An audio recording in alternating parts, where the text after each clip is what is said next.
તો આ તરફ દાહોદથી સમાચાર, જ્યાં દાહોદમાં મંડોરની વિદ્યાર્થીનીઓને ફૂડ પોઈઝનિંગની અસર જોવા મળી છે. ગર્લ્સ રેસિડેન્શિયલ સ્કૂલ મંડોરની વિદ્યાર્થીનીઓ બીમાર પડી ગઈ છે. સાંજે ખીચડી, કઢી અને ચણાનું શાક, રોટલી જમ્યા બાદ તબિયત લથડી ગઈ હતી. જમ્યા બાદ ઉલટી અને સાથે જ ગભરામણ થતાં ઝડપથી તેમને સારવાર આપવામાં આવી.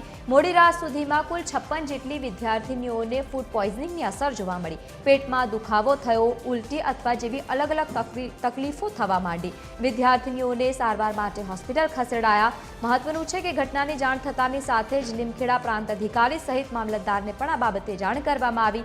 આરોગ્યના અધિકારીઓ અને સાથે જ ઉચ્ચ અધિકારીઓ દવાખાને હાજર જોવા મળ્યા. હાલ તમામ વિદ્યાર્થીનીઓની હાલત સ્થિર છે, પ્રાંત અધિકારીએ નિવેદન આપ્યું.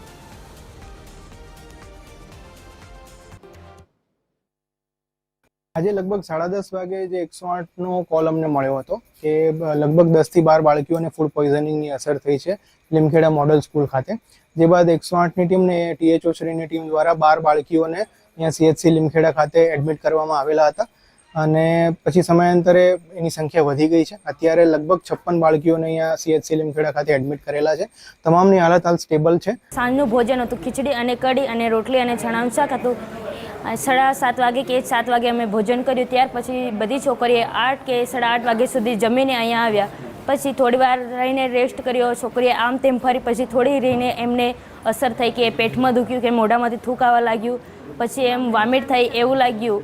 પછી ત્યારે ખબર પડી કે 1-2 છોકરીને અસર થઈ. ત્યારે અમને વોર્ડને કીધું. વોર્ડને પછી દવાખાનાને 108ને બોલાવી અને પછી ધીરે ધીરે બધી છોકરીઓને અસર થઈ.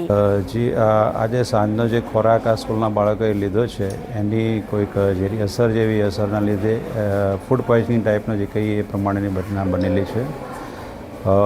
અમારી જે ટીમો છે એ પ્રમાણે જોઈએ તો 4 જગ્યાઓ અમારી અત્યારે બિલકુલ તૈયાર છે. 2 જગ્યાએ બાળકો એડમિટ કરેલા છે, એટલે કે લીમખેડા અને પીપલોદ જે અત્યારે એડમિટ છે, જે ત્યાંથી સ્ક્રીનિંગ કરીને મોકલવામાં આવેલા છે.